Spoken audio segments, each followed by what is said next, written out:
Je m'appelle Sarah et je fabrique des bérets dans une boutique atelier, parce qu'on les fabrique et on les vend sur place.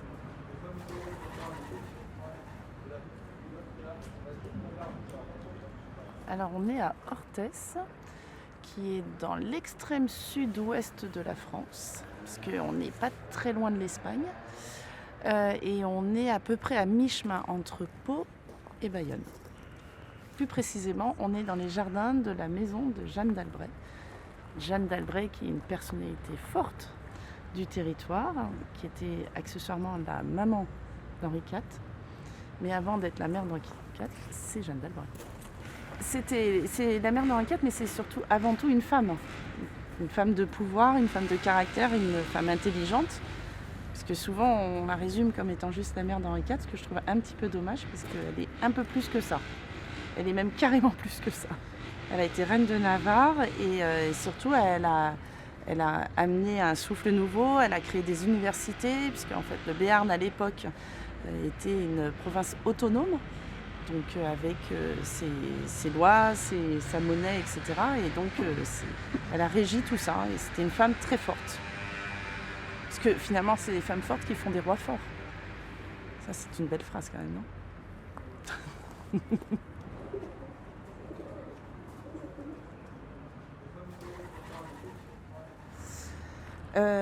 Alors en fait moi je suis arrivée sur le territoire il y a 7 ans, donc il n'y a pas très longtemps. Je suis originaire de la Brie, qui est en région parisienne, où comme c'est la région parisienne, on a un peu perdu les notions de culture, de territoire et d'histoire, parce que ça brasse beaucoup de monde, donc c'est super intéressant parce qu'on rencontre, il y a beaucoup de diversité, mais on a perdu la culture. Et en arrivant ici, moi ce qui m'a beaucoup frappée, c'est cette notion de culture, d'histoire.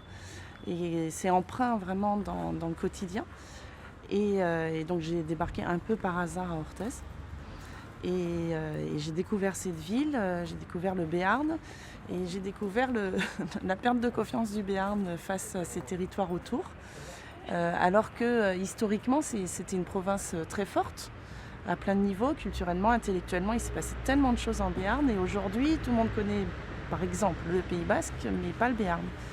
Et du coup, je trouvais que c'était intéressant de se rencontrer ici, dans cette maison qui est le cœur du territoire, parce qu'à l'époque, c'était la capitale du Béarn, ici, le Orthès, et qui est du coup, je trouve, assez significatif de cette évolution du Béarn et moi, je dirais, la perte de confiance de la richesse du territoire, parce qu'il y a une richesse de dingue, culturellement, au niveau patrimonial, et au niveau des savoir-faire, parce qu'il y a des savoir-faire de dingue aussi sur ce territoire, qu'il n'y a pas dans beaucoup de territoires en France, on n'a pas autant. Et ici, il y a beaucoup, mais c'est peu su, et je trouve que c'est hyper important de rappeler que c'est juste énorme, quoi. Je ne sais pas comment le dire autrement.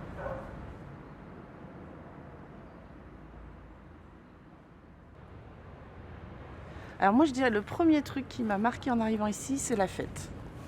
Il y a une vraie notion de fête, et du coup, quand on dit fête, on dit rencontre. Moi, je suis arrivée, je connaissais personne, j'avais pas de famille. Je suis arrivée quand même avec ma petite famille à moi, mais du coup, j'avais pas de cousins, de tantes et tout. Et en fait, la fête, c'est un moyen aussi de rencontrer les autres. Et ici, la fête est quelque chose de très important et très essentiel, et les gens y vont pour se rencontrer. Et je trouve que ça, c'est génial, parce que moi, dans ma culture, dans mon enfance et tout, je n'avais jamais eu ça. Et je me suis super bien adaptée, parce que c'est très agréable. Donc, pour moi, le plus important, c'est ça, c'est cette convivialité qu'il y a autour de la fête et le plaisir de la rencontre.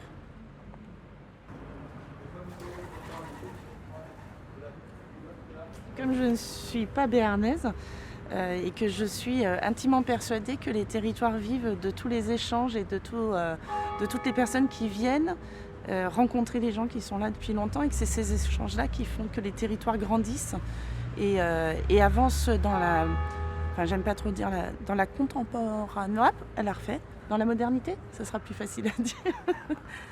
Et du coup, bon, moi je suis arrivée sans connaître le territoire, je suis arrivée vraiment par hasard. Et d'arriver sur ce territoire où il y a une richesse de fou, et d'avoir la sensation, je vais être plus nuancée, d'avoir la sensation que les gens qui vivent ici depuis toujours ne maîtrisent pas ou c'est pas qu'ils ne maîtrisent pas, ne mesurent pas pardon, la richesse de leur territoire. Moi, je viens d'un territoire où on a perdu tout ça. Et on n'a plus les costumes traditionnels, les chants, la culture. Et quand j'arrive ici et que je vois tout ça, je me dis c'est une richesse de fou. Et eux, c'est normal. Et du coup, c'est chouette parce que comme c'est normal, ça perdure. Mais c'est important aussi de se dire que c'est une vraie richesse. Et de continuer à l'entretenir et à le partager. Donc c'est ça que je trouve dommage parce qu'en arrivant, on a perdu face à... Par exemple, c'est ce que je disais tout à l'heure, c'est vraiment face aux Basques que le Béarn s'est complètement effacé. Et ce que je trouve très chouette en Béarn, c'est que les Béarnais, c'est des gens de la terre. C'est comme dirait quelqu'un qui m'était cher, c'est des faiserons, c'est des gens qui font. Et qui du coup, comme c'est des gens de la terre, ils ne sont pas expansifs. Ils ne vont pas parler de ce qu'ils font, ils vont le faire, point. Et inversement, on a les Basques qui sont beaucoup plus dans la parole, dans l'échange, dans le commerce. Donc du coup, ils ont pris un peu le lead. Et ce que je trouve dommage, c'est qu'en fait, on pourrait se dire que c'est une super possibilité de travailler ensemble parce que finalement, par exemple, sur le béret, les Basques ont pris le lead sur le béret alors qu'ils ne l'ont jamais fabriqué. Ce qui est quand même formidable, mais ils le portent et ils l'emmènent dans le monde en partant sur l'océan, etc. Et les Béarnais, ils savent faire et c'est des gens qui font. Et qu'en fait, ensemble, ça fait une super association basco-béarnaise qui permet que dans le monde entier, on sait ce que c'est qu'un béret. Et que c'est un symbole français alors que c'est vraiment sur le territoire béarnais que c'est né et que c'est encore fabriqué.